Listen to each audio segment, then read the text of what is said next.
welcome to the 2023 Great Debate. You know there's been several before, in the 19th century, in the 20th century, starring his brother. This is the Great Debate. So let's start with a bit of Orwell, shall we? He who controls the present controls the past. As ever, Eric Blair is on the button. So what is the right interpretation of our recent past, and what does it tell us about the future? Tonight, two great public intellectuals, both in locals, both in Oxford, Professor Danny Dorling of the University, and Peter Hitchens of the Mail on Sunday. First off, though, Peter Hitchens, over to you, Peter. Now, I had a small correspondence with Danny before this all began, and he said, what was I going to say? And I said, I will challenge the idea that history has a side. I will say that the concept of history as a superpersonal force is basically an attempt to be religious without God, attributing to history the desires and hopes which the left have. At this point, I'm going to remember that we are here actually in the house of God, and I'm going to say something which some of you may find disturbing. I'm going to say a prayer, which is the following. May the words of my mouth and the meditations of all our hearts be always acceptable in thy sight, O Lord, our strength and our Redeemer. Amen. Right, now move on to history. There are a lot of things that people say about history. Danny pointed out that Martin Luther King, who, speaking, I think, as a politician, a political leader, and not as a Christian pastor, once said that the arc of the moral universe is long, but it bends towards justice. Now, I think it's a very lovely phrase. It has a gorgeous poetic lilt to it, but I don't think it means anything at all. There is no such thing as an arc of the moral universe. And as far as I can see, the history of mankind bends very firmly towards injustice in the experience of most of us, and only a very few people living in very lucky circumstances in very prosperous countries should or could imagine anything otherwise. Another quotation about history, the famous remark by Leon Trotsky, a man I used to admire, to the Mensheviks as they stormed out just at the point when the Bolsheviks were taking over and saying, this is it, we're now seizing power. And Julius Martov, the great Menshevik who feared very much that this would lead to a hideous and murderous dictatorship, walked out of the room, and Trotsky yelled after him, his old friend, in fact, you are pitiful, isolated individuals. You are bankrupt. Your role is played out. Go where you belong from now on, into the dustbin of history. Great phrase. But as it happens, who was right? Was it Martov who said, as he walked out, one day you will understand the crime in which you're taking part? Or was it Trotsky, who 10 years later was discovered that, say, Eisenstein had made this tremendous film, which many of you will have seen, of this so-called October Revolution. And Stalin asked to see the initial rushes of it, and he saw that Trotsky played rather a large part. And he removed him entirely from the film. He's not in there, which is the most ridiculous thing, since he was the central character in the entire coup d'etat. But there it is, he did so, and that was the preliminary to the other things that he did. So Trotsky ended up on the cutting room floor of history, and then he ended up in the mortuary of history after Stalin had sent an assassin to break his head open with an ice axe, and then he ended up in the cemetery of history. It's all very well issuing these tremendous remarks and saying, history is on my side, history has put you in the dustbin. You may well end up yourself in the wheelie bin of history if you're not careful. Even as you say these things, there is no such force. Karl Marx was very good on this sort of thing as well. In the famous 18th Brumaire of Louis Bonaparte, he repeatedly points out that people imagine their actions in the clothing of previous historical events, which they do. And made his famous remark about how history repeated itself, the first time as tragedy, the second time as farce. All very amusing, but actually not actually backing up the contention that history is in some way a force which you can tap and ride, and which also decides whether what you did was good or bad. W.H. Auden, in his extraordinary poem about Spain, that wonderful verse which he actually disowned. The stars are dead. The animals will not look.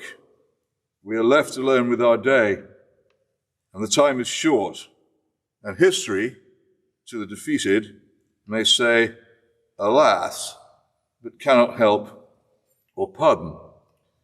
To which Cyril Connolly said that the Marxists' theory of history didn't work very well in verse, but I think he's wrong. It does work very well in verse, but it doesn't work very well as thought. History doesn't say anything to anybody about whether they're right or wrong.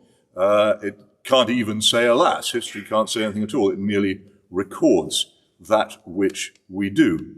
And that really is fundamentally it. If you want, as Winston Churchill remarked when he set out to write the history of the Second World War, if you want history to be on your side, then you should write it yourself, because it's the only way to be sure of it. If anybody else writes it, it certainly won't be. John described me ridiculously as a public intellectual. I may be public, but I'm certainly not an intellectual, as many of you will doubtless agree. But I thought that I should make the point here that what I am is a newspaper reporter, and have seen over many, many years how, the days particularly when I started in the trade 50 years ago, we had a truly adversarial press which disagreed enormously amongst itself.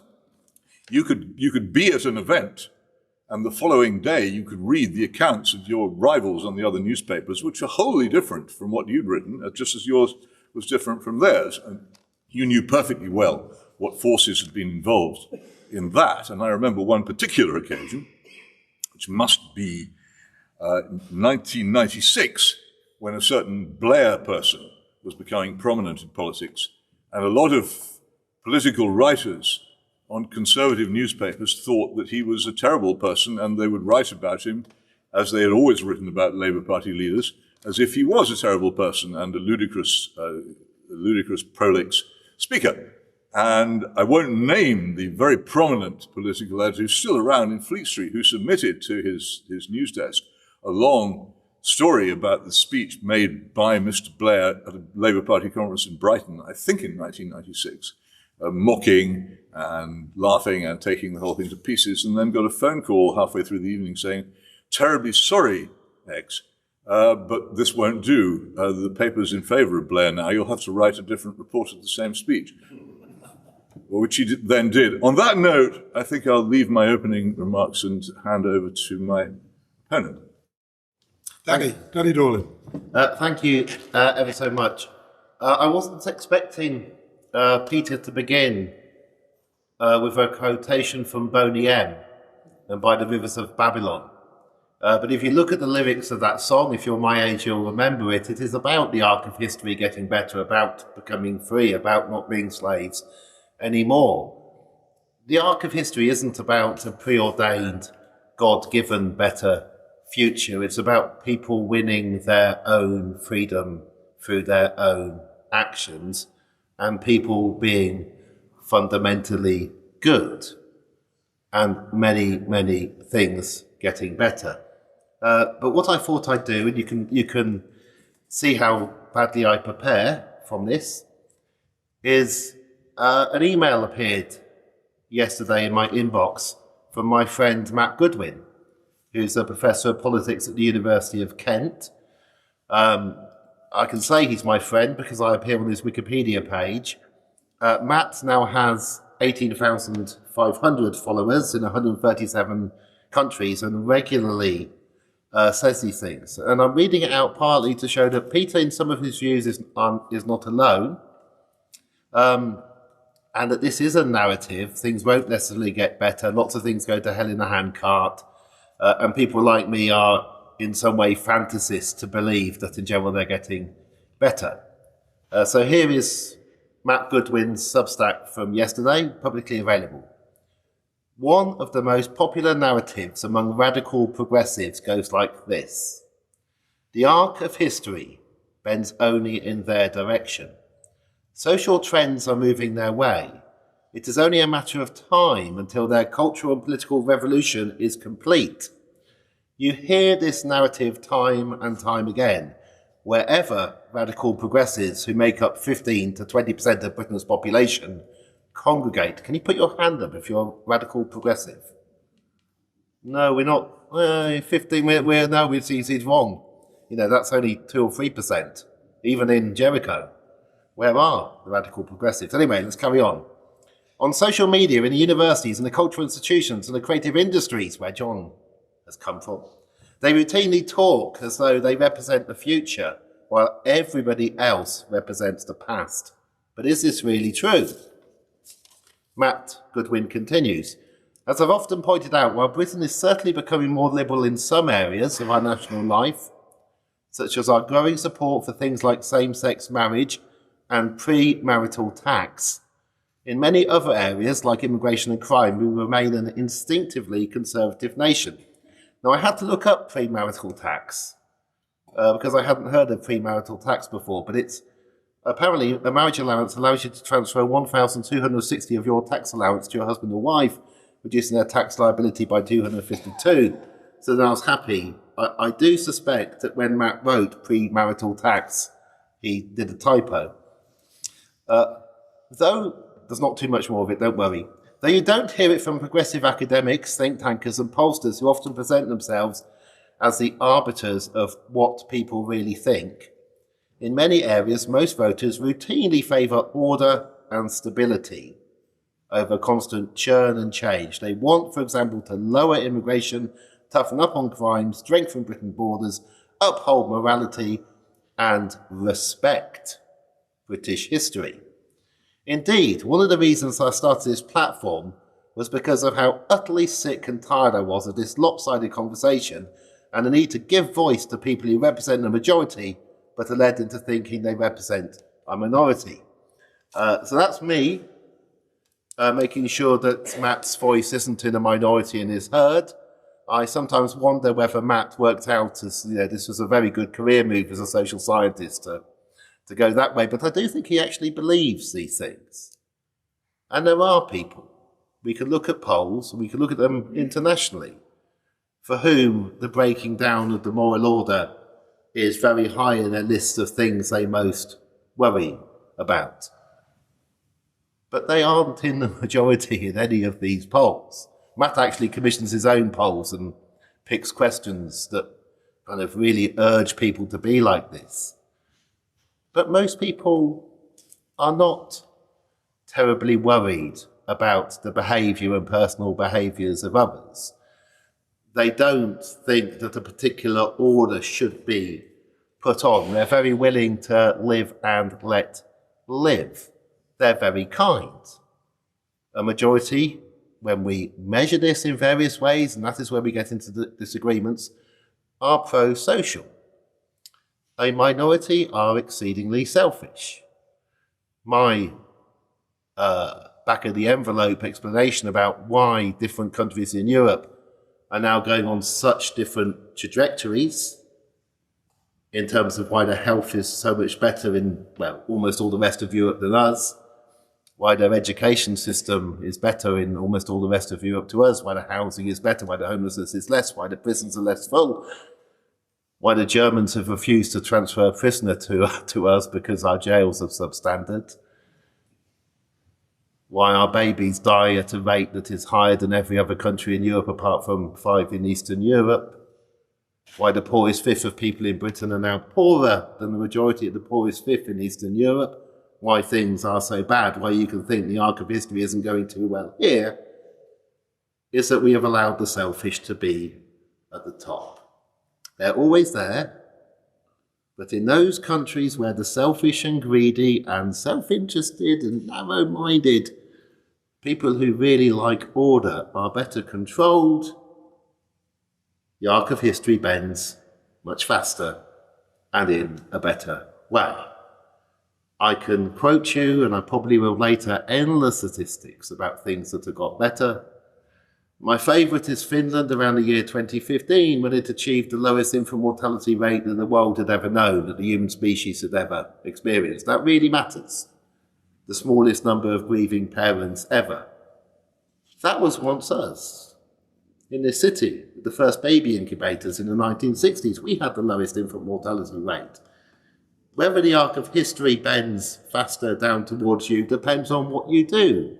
It wasn't the Almighty who said it's going to be the city of Oxford, bang, we'll get them in the John Radcliffe, and suddenly make it much more likely that my brother would survive who was born prematurely. It was people working to do that. And when they work to do it well and together and get on, things become remarkably better. And when they don't, when you get a bit lazy or complacent, as we did in the 1960s and 70s, you can then lose huge gains you have had and begin to doubt that such a thing as progress is even possible because of what you see. It's not that people like me are preordained to win. I have spent almost every year, at least of my adult life, watching this country become more and more unequal, bitter, nasty, and angry. So I have no preconception that something is on my side, but I'm a geographer. So I look further out than the UK. I look at what is being achieved elsewhere by people. And on balance, in most of Europe and most of the world, the gaps between human beings are narrowing. The opportunity to learn and read and write and do much more than that is increasing. The provision of healthcare everywhere is getting better, almost everywhere, not in the UK, not in the USA. The quality of housing, having to grow up in a cold and damp home, is decreasing rapidly, just not in a few places. But you have to believe it's possible. And if you don't believe it's possible, if you just believe that history is something that just happens, and that actually some of these achievements, such as the children all going to school together to the same school, are not an achievement, you really aren't going to get very far at all. And that's why this debate matters. Because there is such a thing as progress, there is such a thing as a better society, and we have to argue for it and understand why people like Peter and like Matt are very angry about what people like me say, who they say claim that we represent the majority. Peter, you've gone from the extreme left, you've glided over your SWP membership. You were... Can I be technical here? Of course. I may have been crazy when I was a Trotskyist, but I never believed that a group of 3,000 students was a political party. What we called ourselves was the International Socialists. It was after I left that they started having these delusions about being a political party and called it the SWP. So please, no, I never belonged to that. It's technical, but it matters to me. What do you think about Danny? Utopian? Idealist? Well, of course he's utopian, and lots of people are, because if you cease to believe that man is not perfectible, if you cease to believe that that death is not the end, then you feel a very strong duty to try and obtain some sort of perfect, or certainly much improved society within your own life and other people's lives, and within the material universe. It's inevitable. This is what one of the main differences between the religious and the non-religious mind. And I sympathize with it, but I think it's dangerous. A utopia, it can only be approached in the experience of mankind across a sea of blood, and you never arrive. And the best of intentions lead to the most horrible results, and that's the real problem with it.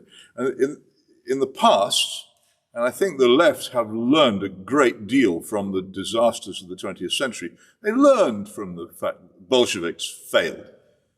They learned a bit from the fact that Mao Zedong failed.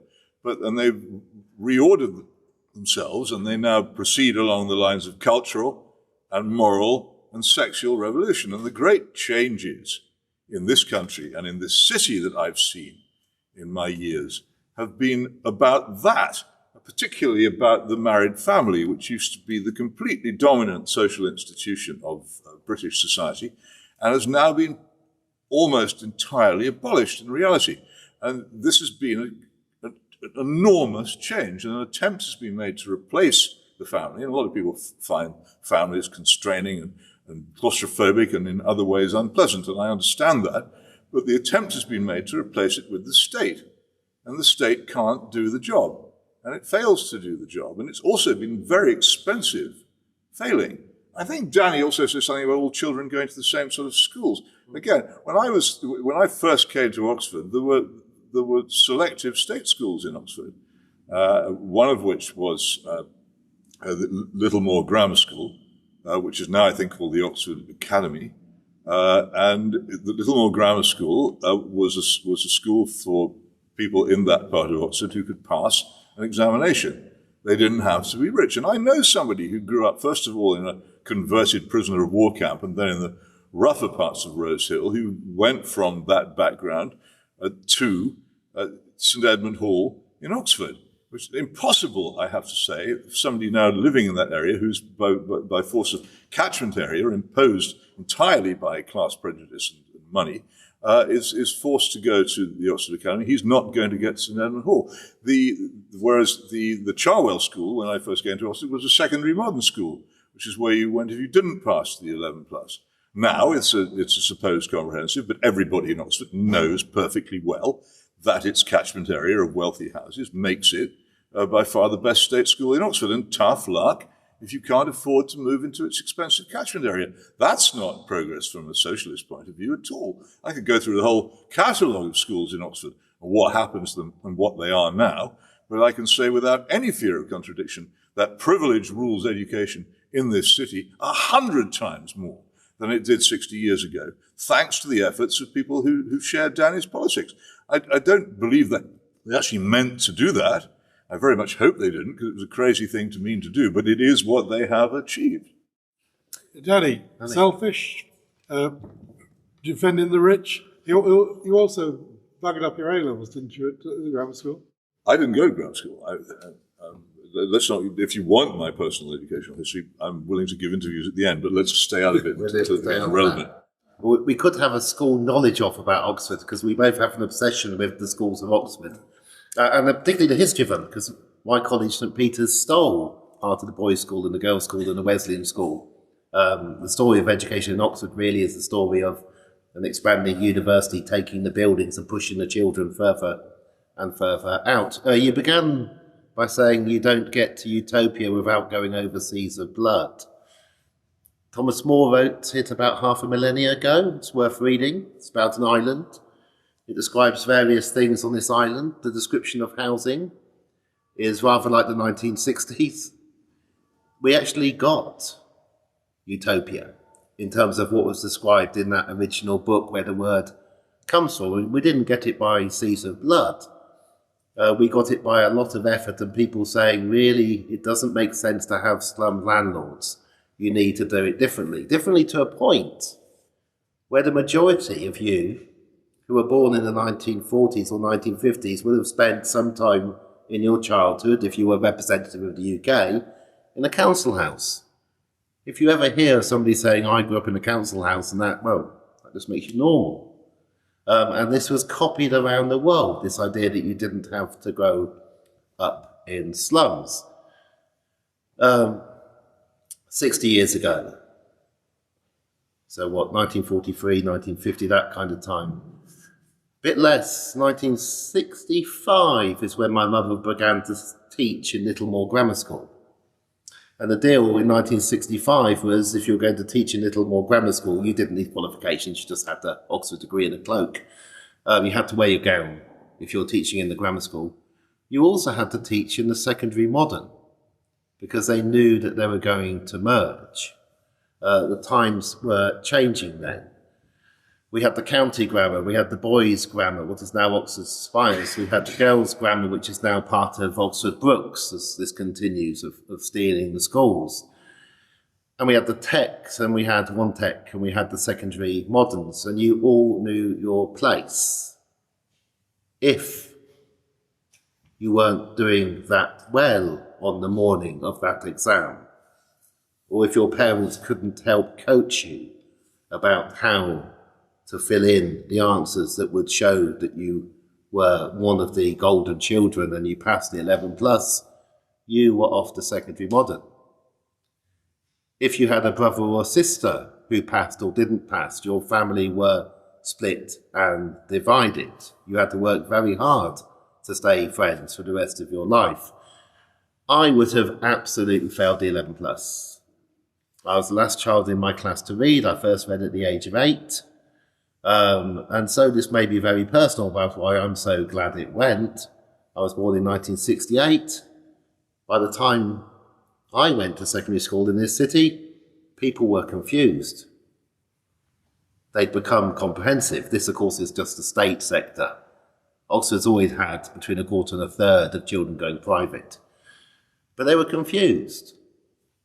Cherwell used to be a secondary modern, so it can't be that good, can it? But it's in North Oxford. The county grammar is down by a little more. Well, the county grammar must be good, but it's down there. So what did they do?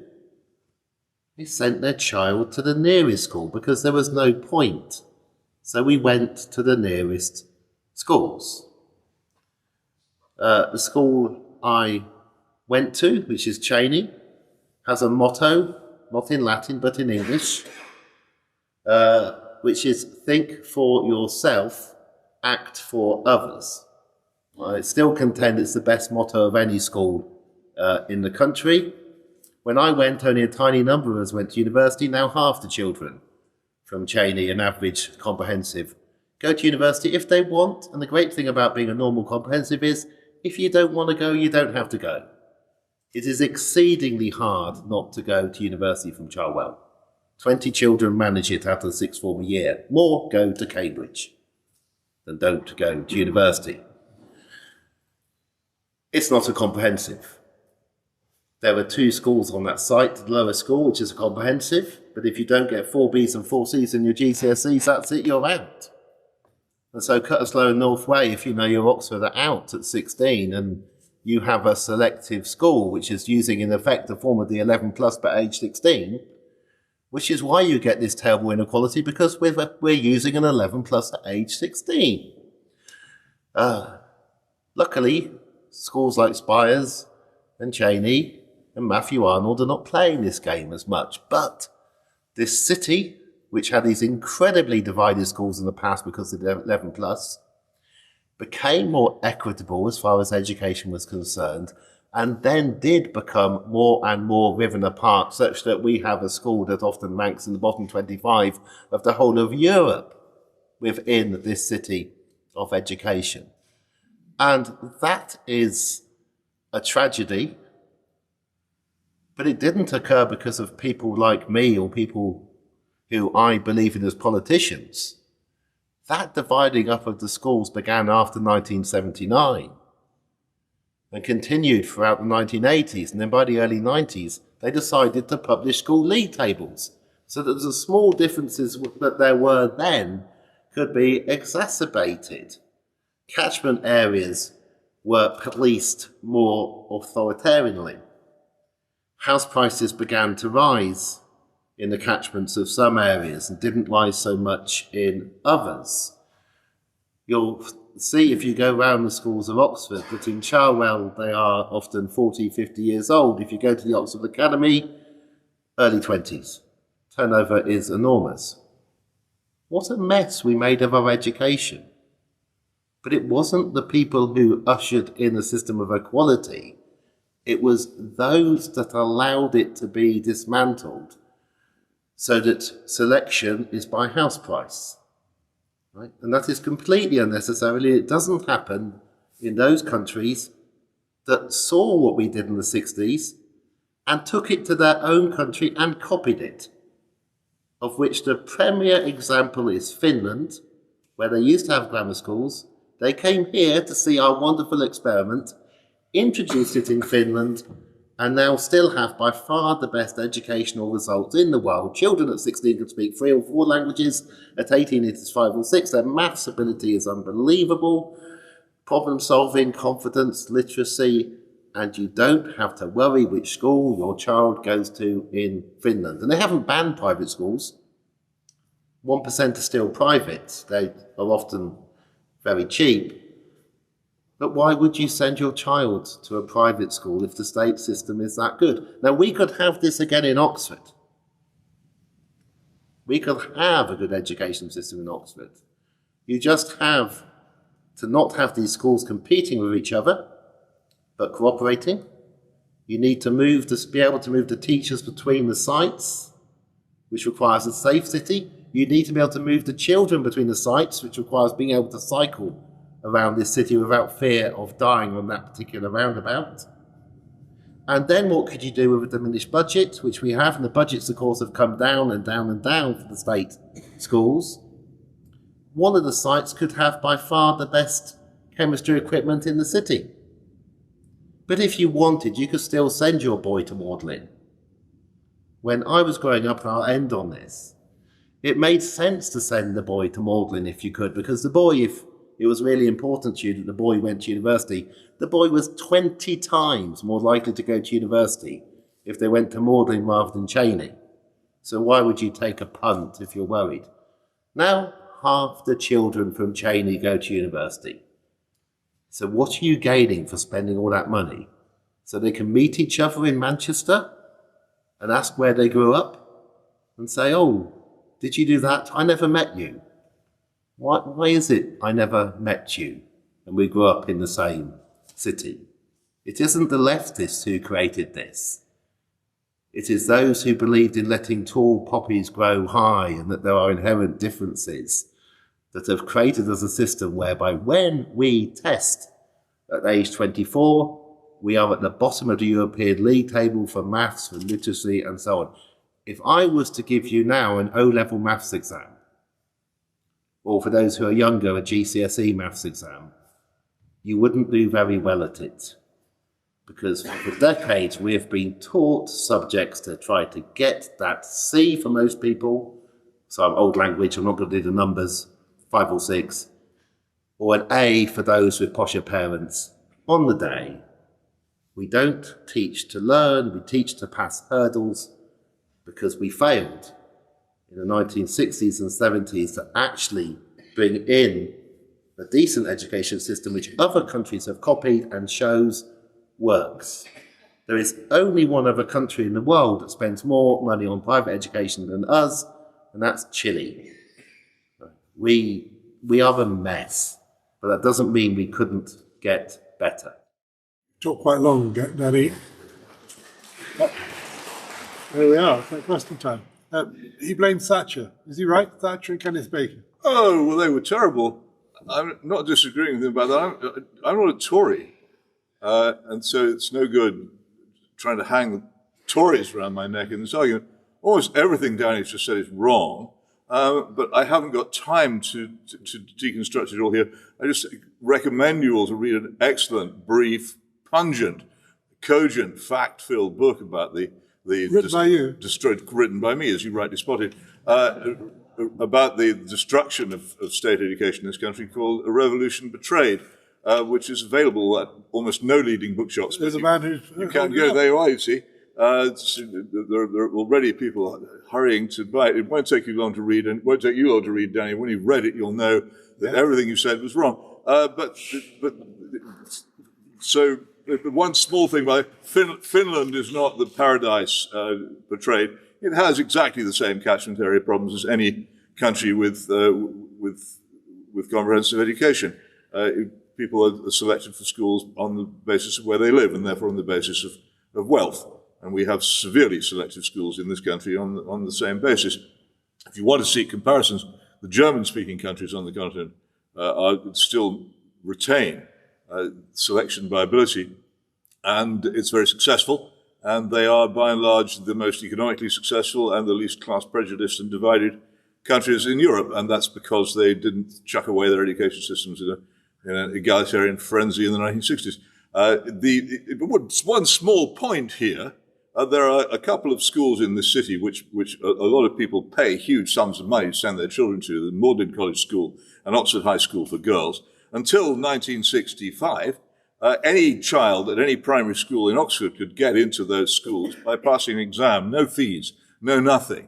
And when those schools were abolished, the great Eric James, the former High Master of Manchester Grammar School, by then in the House of Lords, stood up and said, if I were a Tory, not the modern, nice liberal Tory, but the real sort of black-hearted cartoon Tory who hated the poor and wanted to grind their faces, then the thing that I would most want to do would be to abolish the grammar schools and the direct grant schools, such as Magdalen College School and Oxford High School for girls. That's what they did.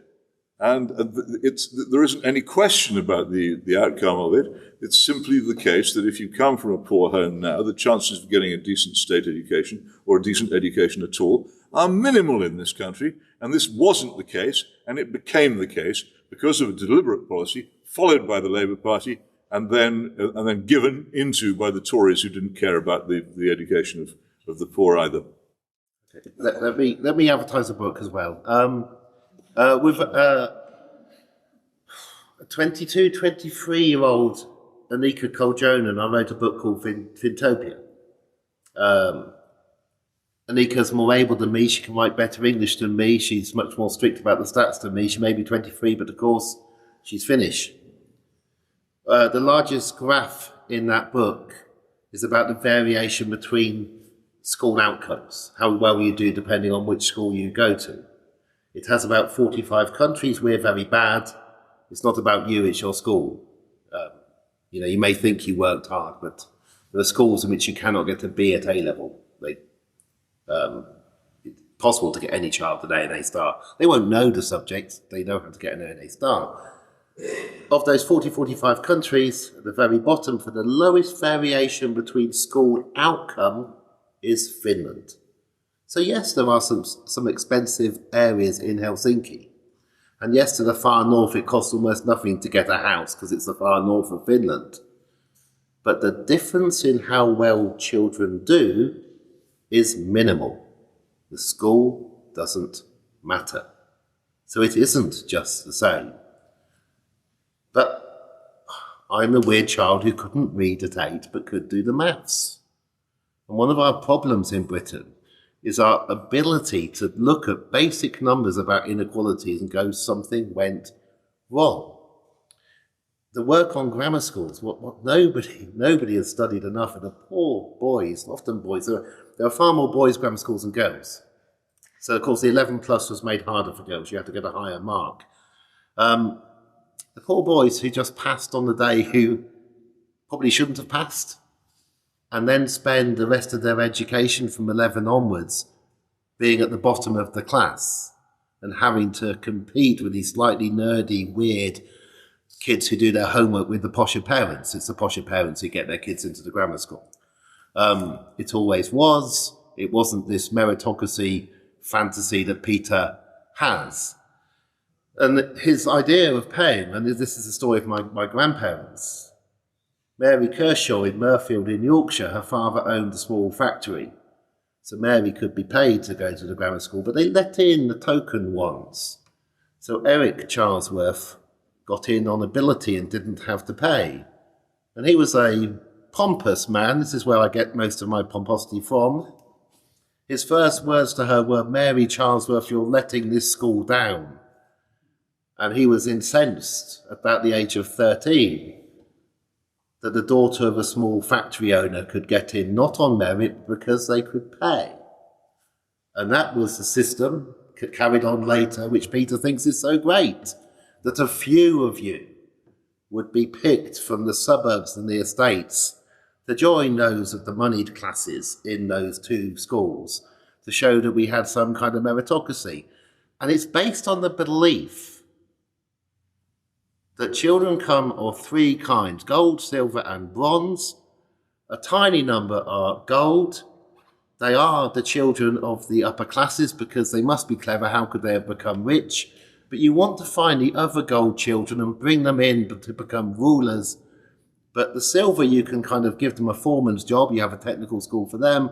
But for the maths who are bronze, they're never really educationable. You can chuck them out at 14, 15, maybe even 16. Most boys left my school at 15 because the car factory was still employing then. And the idea was that they will never amount to much. Go to Cheney. Just look what happens. It is a massive success. The majority of comprehensives in this country are still an enormous success. It is just that now there is always a think school, because we allowed there to be a think school. It is worse on the East Coast, in those towns where there are 3 schools, because then a third have a think school. And we shouldn't allow it to be. But what have we done? rather than do what they do in other countries, when of course it's democratic and the state is involved in the organisation of schools, we've privatised our school system. We now have academy change. We have 57 varieties of schools. We have people who were heads of, let's just say Charwell, because I'm getting less indiscreet, who now run academy change on salaries of more than £100,000, like £200,000, who send their children to schools where the fees are enormous. It is a tragedy what has happened to education in this country. It's being run like a series of car dealerships without proper oversight by some weird regional body that's supposed to look in this. And it's all about the exam passing. Are you passing? Are you getting enough? And then, and I've worked in universities, I'm afraid, all my life. At 18, you receive these set of people, and it gets worse and worse because at least when I began working, they were only examined at 18 and 16. The ones I get now, they've been examined every year of their lives. They're like trained puppies. You know, where is the syllabus, they say? Where is the question? They can't use imagination. Right, Peter. We're way off the subject. I don't support the academy system. I don't support the current system of state school education. I'd like to change the subject, but before I, because you have had such a long go on this, I'm going to introduce two facts here. All of you, I think, almost all of you, will have appreciated the great work of that very fine actor, Alan Rickman, both a great Shakespearean and a great film actor who gave an enormous amount of pleasure. His father was a house painter, and he went to Latimer Upper School, which was at that time a direct grant school, as Magdalen College School and Oxford High School for Girls were. And he it would never, conceivably, had it not been for the access that the children of his kind had to such schools, he would not conceivably have had the life that he had or given the pleasure that he did. And there are many, many, many more instances of children from Alan Bennett all over the education system that period who were lifted up out of what would otherwise... Alan Bennett's father was a co-op butcher, lifted up by tremendous schools they could get into. And statistically, this suggestion that the working class were not getting into grammar schools, the Gurney-Dixon report of 1954, and you can look it up, it's in Table J, 63% of pupils at grammar schools in England and Wales in 1954 came from working class homes. Name me one good state school which has anything remotely resembling that figure, because all the good state schools are hugely socially selective and crammed with the middle class. And it simply isn't true what you are told. I'm sorry, I don't want to go on about this. If I'd known we were going to have a debate about grammar schools, then there's a lot more I could say. But I think let's move on. Those facts need to be remembered. Greed is good. What went wrong? Greed isn't good. What went wrong in Britain? So what went wrong in Britain? Why? Oh, okay, right. Well, I think you have two governments which contribute enormously to social revolution. The first of them is the Harold Wilson and Roy Jenkins government of 1964 to 1970, which embarks on an enormous number of changes in criminal justice, particularly in divorce legislation, and in education, and begins a social revolution which is still, even now, powering on through the country. And then in 1970, you get Heath's first attempt at releasing the market into society, and that goes rapidly wrong because the minors particularly get in the way. And then in 1979, you get Margaret Thatcher's attempt. I think they're both disastrously coarsening episodes in the life of this country, and neither party should be able to defend them. And in fact, both those political parties, in my view, should be dispensed with because they've played themselves out. They did an awful lot more damage than they did good during that era. I don't see why any of us should defend them, and I'm appalled by the way that so many people on the left and the right continue to maintain loyalty to political parties which have done so much harm. We should be considering much more seriously whether Danny and I could be in alliance to try and make this country a better, happier, more stable place than it is now, because we actually have a lot more in common than would appear. But because of the ridiculous tribal loyalties of people and the way in which they vote at general elections according to those tribal loyalties, we cannot escape from this Labour bad, Tory good, Tory bad, Tory good, Labour bad, dead-headed utterly unilluminating attitude towards politics, which brings us to where we are. We agree on something.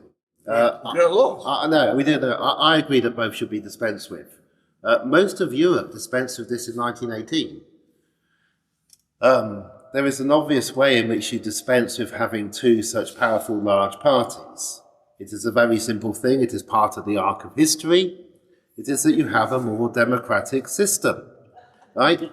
Where your politics is not simply determined by the votes of less than 10% of the electorate, where you're not sitting in seats in Oxford East where make it interesting at some point, but you just, the important thing is who wins the selection, not who wins the votes. Eventually, we will get PR at some point. Almost all the rest of the world has got it. It may be out of a crisis, it may be government.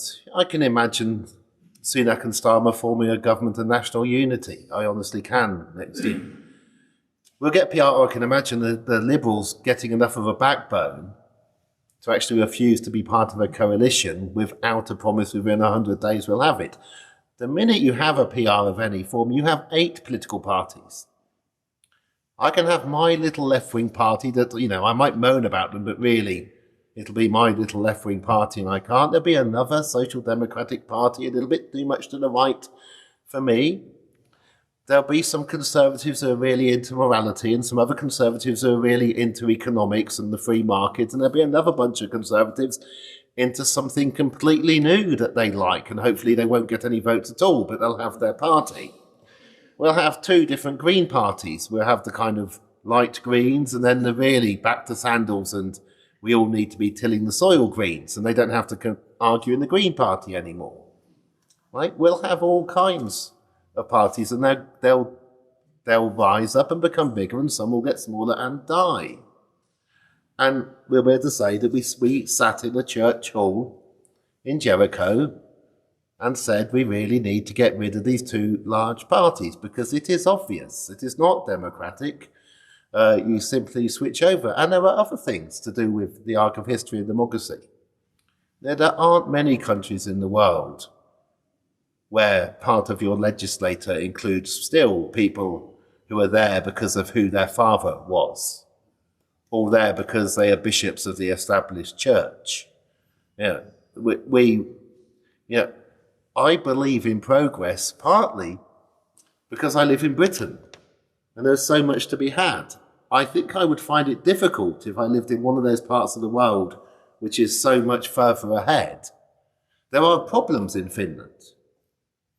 One of the biggest problems is you can't fix getting into university, so the poor young people work and work and work because some aren't simply getting in because mummy and daddy paid for them to go to school where everybody gets A's and B's, regardless of ability at age 8 as we measure. We can actually measure the grades you buy by the school you buy versus ability. Utopia has difficulties. When things are made flatter and more equal, things are difficult. I would worry if I lived in Finland about the future, not least because of where geographically you're sitting. But in the UK, when you're bottom of the class of 30 in Europe in so many things, really the only way is up. But if you don't think there is an up and a down, no wonder you're stuck at the bottom as the dunce in the class. And that's where we are in Britain. We are the dunce in the European class on almost every serious measure. The map of high-speed trains, they've got them in Ireland. We may get a little one from Old Oak Common to Birmingham, maybe just, right? But we are not doing very well, and we need to understand that. And to understand that, you have to know that such a thing as doing well exists, and it's worth trying to achieve it. In danger of silencing Peter, I'm tempted to quote Lee Anderson to you. Why don't you F off to Finland then? Peter, PR, is that the answer? No. In Germany, I think it took them, the last time they had an election, I think it took them 4 months between the election and the formation of government. And what happens is that people may stand for election on policies and PR systems, but in the end, the government governs on the basis of an agreement reached in secret after the elections, when you have no control over it, and the coalition is formed afterwards. The first past the post system forces the coalitions, because the big parties are coalitions, to form before the election and make it plain what it is they actually stand for. You also have the wonderful facility, which those of us who remember the 1970s can recall. In the first past the post system, somebody is thrown out. You can remove a government. However you vote, however angry you are in a PR election, you can never be sure who's going to be thrown out. Whereas in 1974, we all, I think, well, many of us, I have to say, I should perhaps be guilty about this, rejoiced to see Edward Heath's piano being pushed out into Downing Street and into a removal van, and rejoiced in the fact that knowing that by our votes, we could actually remove somebody from office. You can't do that in a PR system. It's simply not possible. What's wrong with our system is not that we have a two-party system, but the two parties have been subsidized by state funding and dodgy billionaires and the ridiculous broadcasting rules which favor the incumbent parties to such an extent that they have not died as they should have done. What we need in this country is two completely different parties. To sum it up very briefly, one Guardian party and one Daily Mail party, as opposed to the two pretty much Blairite parties we now have at the same time. If we could have that and a proper adversarial system, we would actually also instantly be much freer.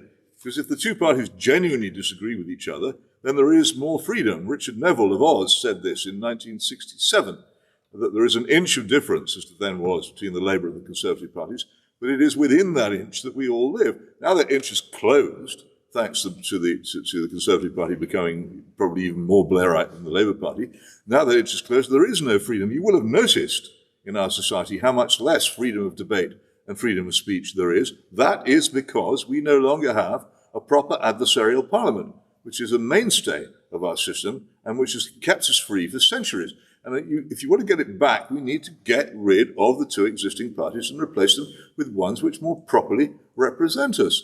I might be on the opposite side today. I believe profoundly that none of us knows everything, that the whole point about life is that you can be mistaken, that it's vital for a government always to have a strong opposition, chasing it and putting it on the spot when it makes mistakes. And it's vital to be able to change government from time to time. Totally, a PR system ends that.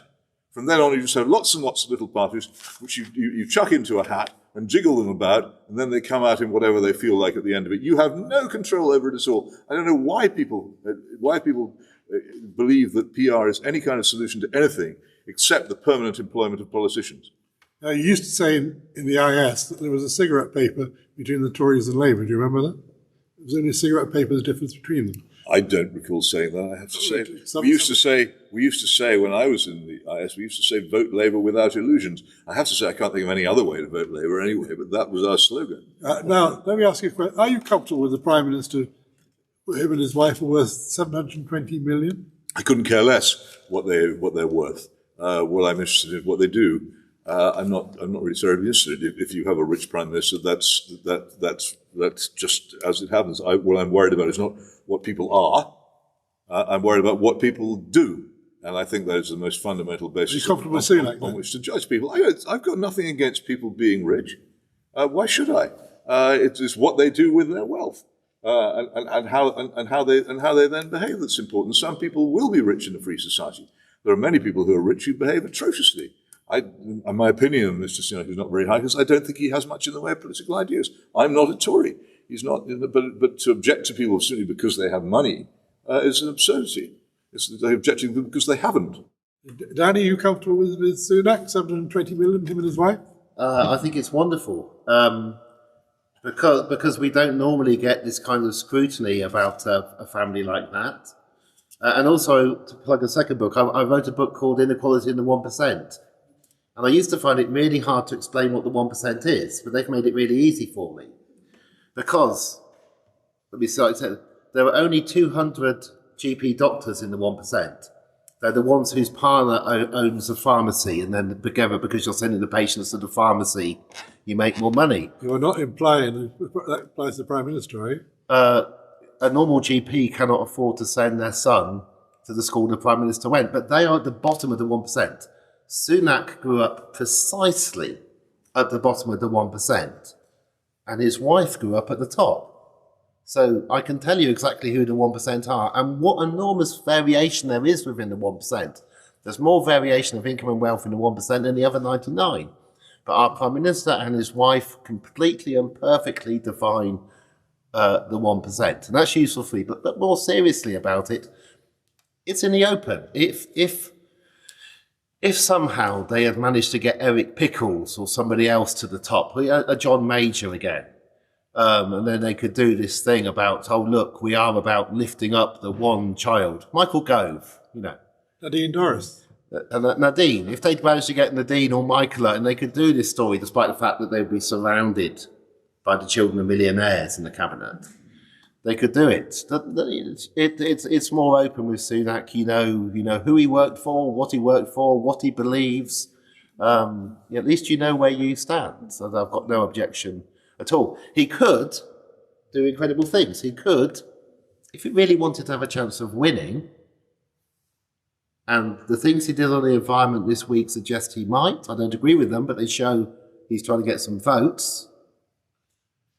Him and his Chancellor, Jeremy Hunt, in the autumn, could say the cost of living crisis is so awful, we've run out of money so badly, we cannot repair the 174 concrete roofs that we know of so far in schools, let alone the hospital walls that are closing, let alone St Catherine's College, where they can't eat in the hall now because the concrete's going. So much more is going, we need some more money. And in the last 30 seconds of the budget in autumn, or the autumn statement, Hunt could announce that as an emergency measure, we will introduce a wealth tax, a sovereign wealth tax on the basis that Spain did. The only MP who would have to pay it would be Sunak. And the automatic thing you hear when somebody says a wealth tax is, oh, the wealthy would avoid it. Look at Sunak's career. Look at what jobs he did. He is incredibly well qualified to help introduce a wealth tax that the wealthy can't avoid, because that's what he knows about. It may sound utopic to think of the Conservatives doing this, but they are the party historically that above all else have been better at winning elections. And I would be delighted if they decided to outflank Rachel Reeves and Keir Starmer by going for the very rich, saying that they were the party of working people, of white van man, of the people affected by LDNs and low emission zones, and doing that. And it would be the beginning of a turn. When things turn in this country, the political parties turn together. We didn't just get the National Health Service because of an Irene Bevan, we got it because of the Conservative Health Minister, who did the hard work at the end of the 1930s, at the beginning of the preparation of the idea. It took time. Beveridge was a liberal, eugenicist, a misogynist. He wasn't a nice man, but in 1942 he chaired the committee that produced that report. The Conservatives in the 50s competed to build more council houses than Labour did. The whole thing moved progressively. The arc of history bent quickly towards things getting better in the 1930s, at the end in the 40s, 50s and 60s. Our set of political parties were far to the left. John Major and Kenneth Clarke would not fit in the modern Tory party. It is not a big tent anymore. Labour is certainly not a big tent. There are a lot of people who are not allowed to fit into it anymore. But both our main parties and the others moved to the right. Merkel in Germany, with the system that you so like, if we were to get back to schools, have policies that are far to the left of Corbyn. Not just on refugees and how many were welcomed into Germany, but on state spending. The public spending in Germany is higher than what Labour promised in its manifestos in 2017 and 2019. A Conservative in Germany is to the left of Jeremy Corbyn, right? And that's what I call progress. That's when you know you're winning. Peter, which way is the arc of history going? Forecast the next 5 years. There is no such arc. I keep trying to point this out.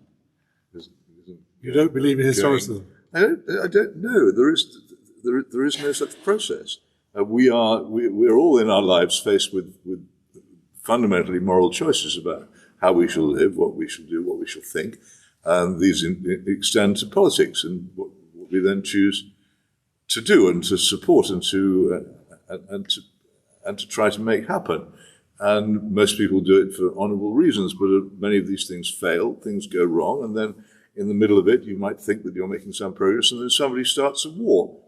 And when a war starts, as has happened now, we rapidly discover there suddenly isn't either the money or the energy or the application to attend to things which we previously thought were important. So it just doesn't seem to the arc of life and existence is the repeated failure of man to strive sufficiently for goodness, and this we do again and again. Look at the 20th century, that terrible morass of wars and chaos and internecine battle, which destroyed one of the most advanced civilizations ever known on Earth. The outbreak of the First World War was the greatest and most disastrous event since the fall of the Roman Empire, and we still haven't recovered from it. And this is because of human folly.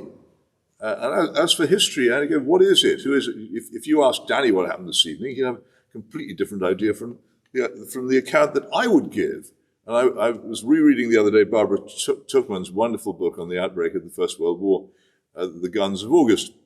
There's a marvelous scene quite near the beginning of the war when the French are trying to invade Germany and Alsace, in particular one town in particular the French really wish to capture, the lovely town of Colmar near Strasbourg.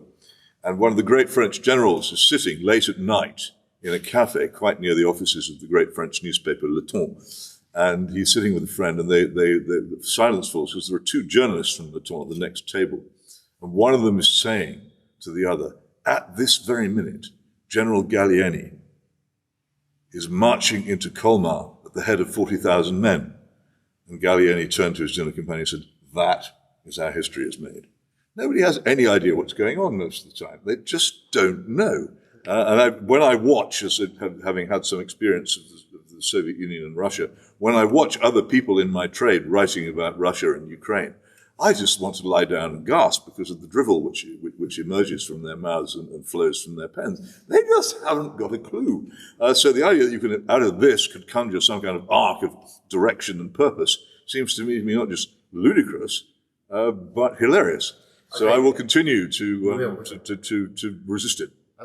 However many times you say the arc of history, Danny, and I'm still not going to believe it. Where was it? And I'm going to have to now write a book where I measure it, because the only way you show. This Saturday evening, I will be watching for the probably 40th time in my life, Testament of Youth by Vera Brittain, because my mother is obsessed by that book and the film. And if you don't know it, Vera lost her brother, her lover, her friend. She was a nurse in the First World War. She was at Somerville and requested, and she wrote this book about how terrible it was. And then not only was the First World War so utterly terrible, but we allowed it to happen again. But then a generation, the ones who had to fight in the Second World War, and this is across Europe, not just in our country, were not willing to allow a third one to occur. And you can measure the frequencies of deaths and injury, and there's some very nice Swedish people who spend their lives adding up this for any conflict with more than 10 individuals. And you see that in the 50s, there were obviously less in the 60s than the 50s, less in the 70s despite Vietnam, less in the 80s than the 70s, less in the 90s. Now, I'm not with Steven Pinker and the better angels of our nature kind of thing. The sad news is that we've had a little creeping up. This is the global measure of violence and wars, but it is still very, very small. The first half of the last century was truly awful. The second half got progressively better. I have a brilliant student who's a part-time student here who spends the other half of his week in Geneva worrying about who is in Mali, who is in New York, talking about what is happening in Sudan. It isn't a great job, but we have an industry to try to at least stop war spreading. And of course, we also have vested interest. We're only interested in Niger because of the uranium. All this is going on now. There are wars on the edge of breaking out, and a small group of people trying to stop those wars. Nothing like the group you had in the 60s and 70s and the peace movements then, because they had the memory and the experience. And so it's a shock when another war begins in Europe. But you step out, you look across the world, you look at how long people are living, you look at how many are dying of violence, and you will see that for most people, it is becoming safer. Their concerns, if you ask them, are how they're going to buy food, cost of living crisis, poverty, inequality, unemployment, healthcare, war, violence, political corruption, morality. Number 8 is climate change. People have, and this is the middle class of the world, people have a huge number of problems in their daily lives, but if they don't think it can get better, and in particular, if they don't think their children are going to have a better life than them, you end up with disillusionment and apathy.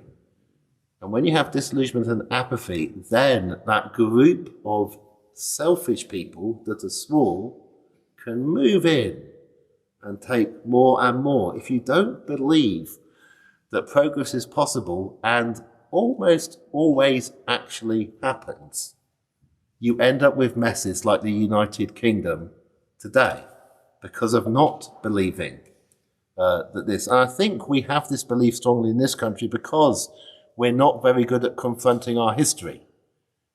We do not teach our children about the Opium Wars. Every child in China knows about those. We can't actually talk about our history. And so because we can't, we end up in this state of, oh, it can be one thing or the other. It's all rather, up in the air. We have a history. Most of the rest of the world knows our history. We don't teach our history inside this country. But would you put your hands together and thank these two very much indeed?